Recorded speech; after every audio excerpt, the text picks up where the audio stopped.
Hi, this is Raj from Sportscars. In this episode of Diary of Porsche Specialist, I'm going to be talking about the base model 997 Gen 2 Carrera with a manual box. I'm going to be basically exploring, is this all the Porsche you'd ever need? This car's finished in ruby red metallic with black leather, and also it's got the manual box, which some people, that's all they want in a Porsche, is a manual box. And then it's got some other lovely options as well, like Sport Chrono. With it being a Carrera, not a Carrera S or a 4S, it has black dials, and also the Sport Chrono, which was optional, has been spec with the black dial there, so that looks really nice. Sat nav, everything like that. Comfort seats, red seat belts. But I mean, the 911 with its rear seat is just so practical, and you can move that seat right forward. There's absolutely loads of room to get in and out. You've got the rear parcel shelf back there if you don't have kids or the kids aren't in the car. It's got all your audio interfaces there, so you can do wired connections. You can also buy modules that will allow you to put Bluetooth audio streaming essentially with the modern mobile phones, so you can actually make these relatively up to date even without messing around with the head unit. These are the lovely Carrera Sport wheels, which I've just had refurbished. They're diamond cut on the edge, and then I've had them done in a metallic grey, which look fantastic. But I mean, this car is just so practical. It's just got, it's the right size, and I'll do a driving section in this video to show you exactly what I think about this car. I mean, it's got the 3.6 flat six,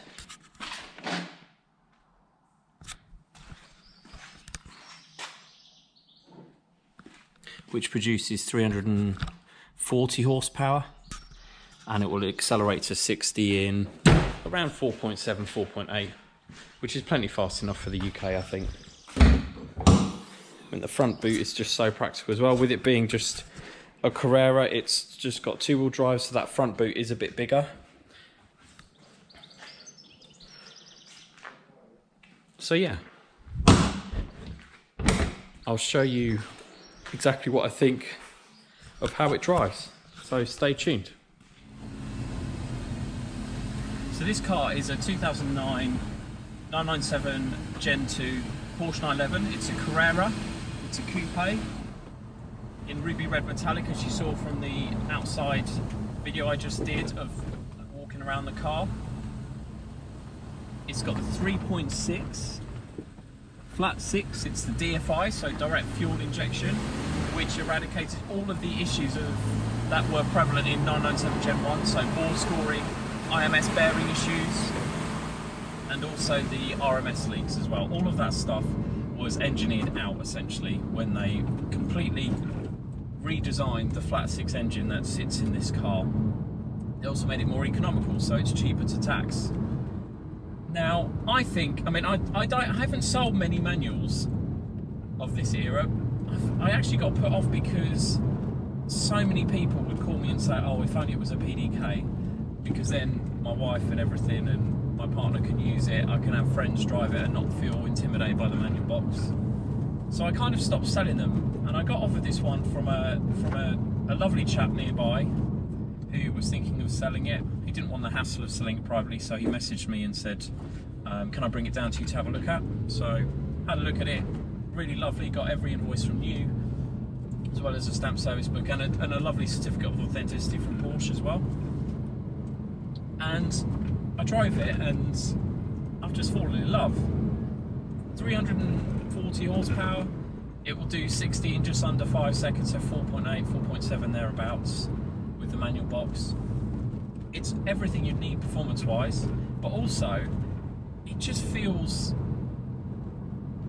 nimble, because it's one of the lightest 911s of this era, so it only weighs 1.4, just over 1.4 tons.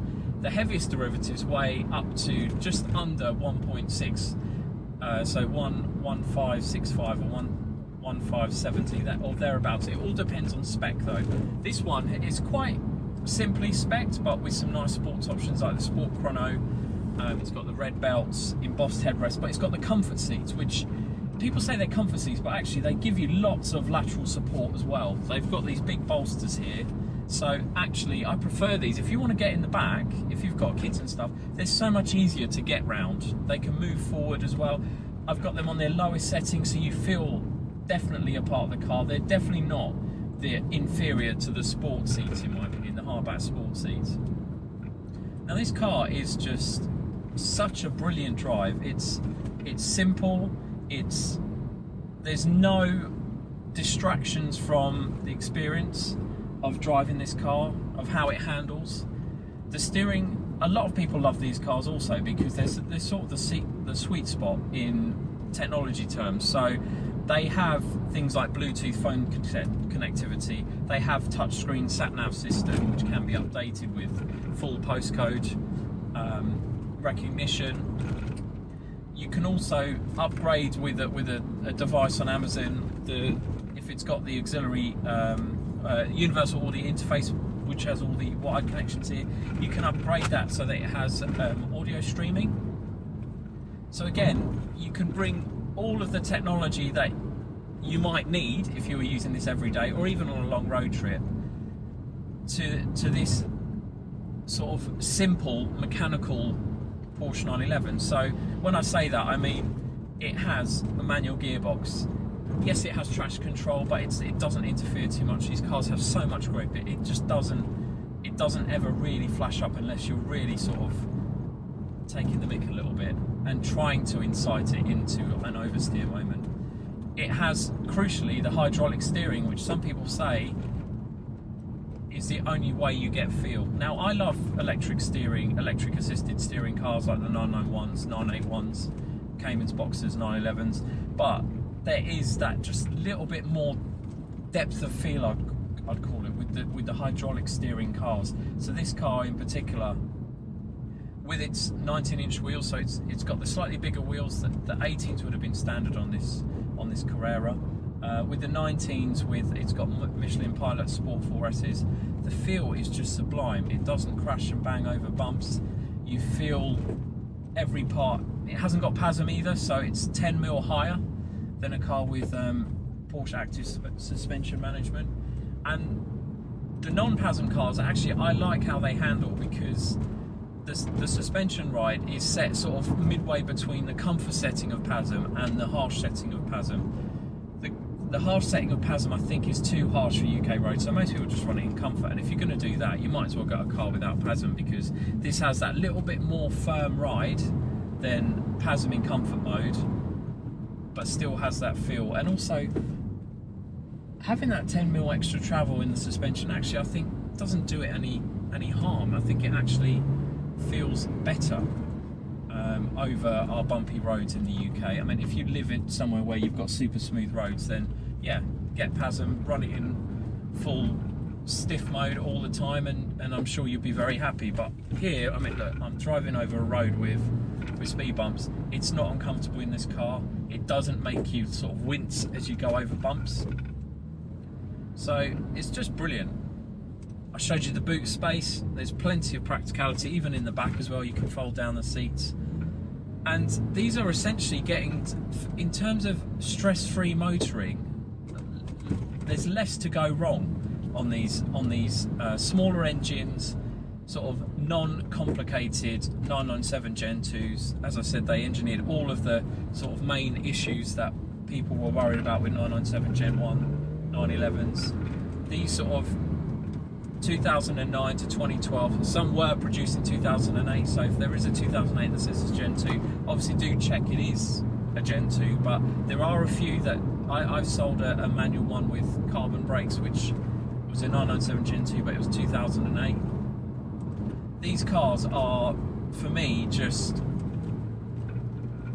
all you'd need. I mean, yes, you can have faster derivatives, you can have sort of more exciting when you put your foot down 911s, but this 997 Carrera sort of makes you smile no matter what speed you're going, and you don't have to be going 1,000,000 miles an hour to sort of make it feel just pleasurable on the road. I also like the simplicity of the shape of it. It doesn't have sort of like a big wing on the back. It doesn't have like oversized wheels. The wheels are stylish, yes, they're 19s, but they don't overly fill the arches. They just look just right. It's still that classic sort of how Porsche started out with the first 911 was, it was just there was a perfect balance to how it looked and how it drove. It wasn't the fastest car on earth, but it was just the formula of bringing everything together was just perfect.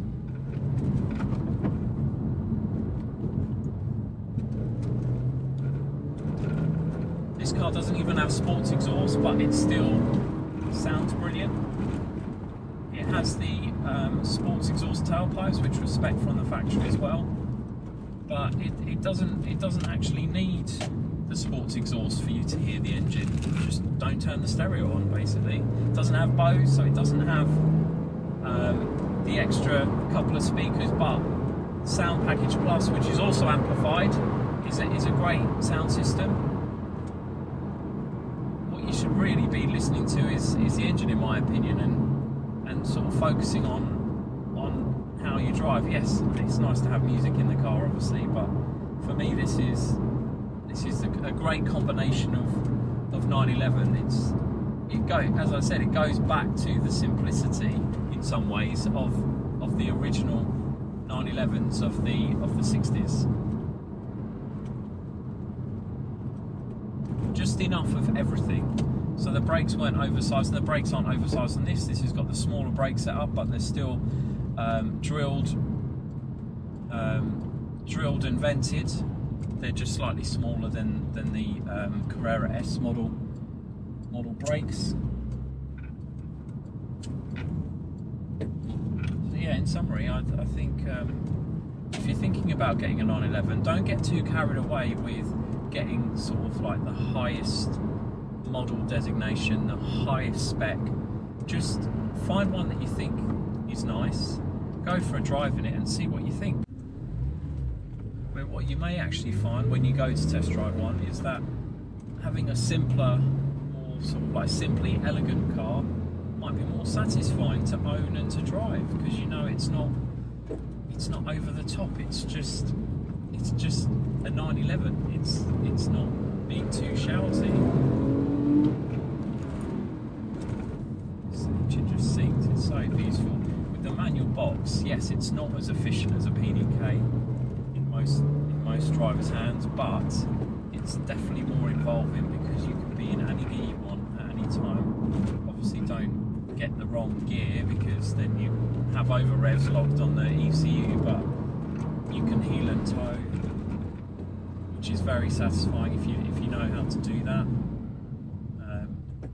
If it's something you want to do, I do recommend trying to learn it, because you get more appreciation for making sure the engine's at the right revs when you change gear, maintaining and carrying speed through corners, not destabilising the car unnecessarily. Not that these cars will bite you if you do destabilise the car, because they are very, very safe to drive, even if you're not familiar with how they drive, as long as you don't push it beyond.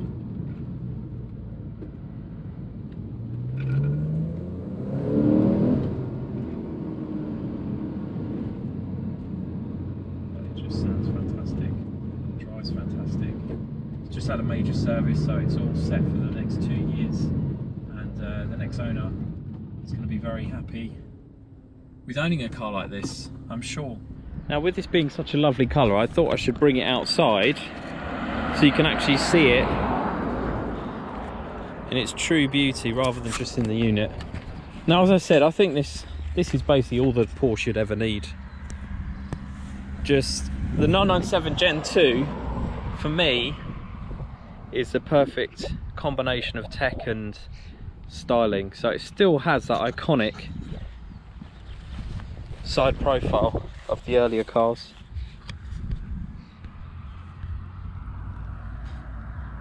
just looks really great. That sort of shape is still there, that sort of bigger sort of silhouette.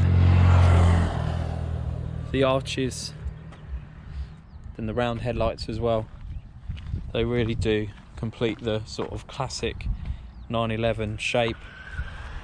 And it drives like a 911, it drives like a classic 911 in a lot of ways. There's so much feedback through the steering wheel, through your seat, that you just know exactly what you're driving, you know. And it's such a beautiful car to drive as well. So there we go, the sun's gone in, but still that colour, just so vibrant. So thanks for watching this episode of Diary of a Porsche Specialist. Please don't hesitate to message me or write in the comments what you think about what I'm saying in this video, and please do watch some of my other videos as well. Thanks a lot, cheers.